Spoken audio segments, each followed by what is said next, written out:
Eskom, the corporation that provides electricity in South Africa, has been unable to maintain a consistent supply of electricity for a number of years. At the beginning of the winter of 2022, the utility company issued a warning to the general public that they should prepare for up to 100 days of rolling power outages. At the end of June, there was occasionally a shortfall in the supply of energy of 6,000 megawatts, which is equivalent to approximately 20% of the nightly peak demand.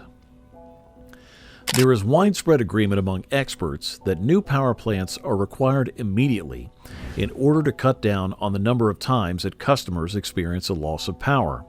However, opinions on the most effective approach to take vary widely. The approved official strategy for the electrical sector from 3 years ago is now hopelessly out of date. In addition to this, its implementation is running 2 years behind schedule. The idea that expanding the ability to generate power calls for massive new investments in renewable energy sources. It's one that receives widespread promotion. The amount of South Africa's total electricity supply that came from renewable sources in the year of 2020 was only 10.5% of the total. As more plants have been finished, this number will have increased to approximately 11.5%. Coal continues to play a significant role in the nation's electricity generation. In addition to this, it is extremely behind the worldwide trend toward the use of clean energy. The vast majority of people only think of wind and solar energy when they think of renewable energy. However, this term actually encompasses all technologies that do not process non-replaceable fossil fuels. Coal, oil, gas, and minerals such as uranium, which is utilized in nuclear energy, are all considered to be examples of fossils.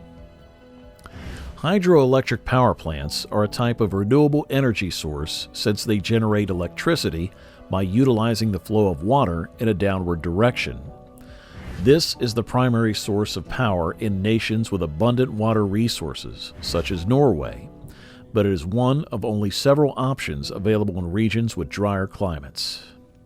In times of drought, the storage of water in dams is a need. Hence, there is no possibility of producing power at this time. Because South Africa is prone to drought, it is not possible to significantly boost the amount of hydropower generated locally, which now accounts for 3% of the total. Other forms of renewable energy, such as geothermal and tidal power generation, are only viable in certain areas of South Africa. These areas are not typical. This leaves solar and wind energy. About 8% of South Africa's total energy comes from these sources at the moment. The strength of the sun and the wind and solar and wind power may have many advantages, including the following. South Africa is home to some of the world's most impressive solar and wind energy resources. Solar and wind power plants are currently producing electricity quite efficiently in several regions that have significantly more cloud cover and significantly less wind than South Africa. The construction of wind and solar power plants can be completed in less than 2 years. However, the pre-construction process, which include things like bids and approvals, add at least another year to the overall completion schedule. Because there is virtually no need to buy gasoline, operating expenses are kept to a minimum. Over the course of the previous decade, there has been significant reduction in the cost of solar and wind technology. The price of electricity generated by solar and wind sources, including the cost of construction and other expenses, is now far lower than the prices of electricity generated by gas, nuclear power plants, and even coal. Solar and wind energy are attractive options for investors because of their exceptionally low carbon emissions, which help to alleviate the effects of global warming. Solar and wind power, on the other hand, have glaring disadvantages. The most significant one is their potential for functioning is wholly predicated on the prevailing weather conditions. In addition, the production of solar energy is tied to the day-night cycle, with its efficiency being at its peak in the middle of the day. This does not correlate with the peak times for demand for electricity, which occur early in the morning and early in the evening. Is it possible that renewable energy will take the lead?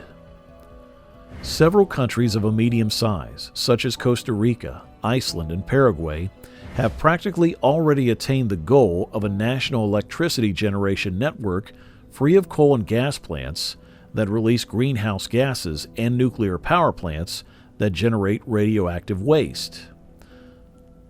This ideal has been essentially accomplished.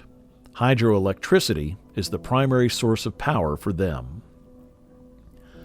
Currently, more than half of the electricity comes from renewable sources. More and more nations are formulating plans to generate 100% of their electricity from renewable sources. Because South Africa's wind and solar resources are greater than those of other countries with goals of producing 100% of their electricity from renewable sources, this objective ought to be rather simple to accomplish. However, other countries are frequently grid connected to neighboring countries that provide considerable amounts of power.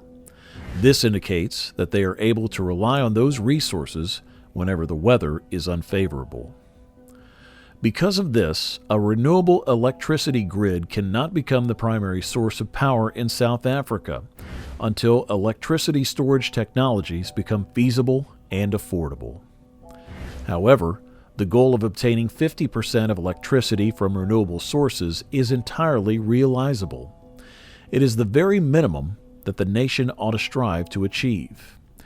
Even the electrical plan for 2019 estimated that this would occur by the year of 2050.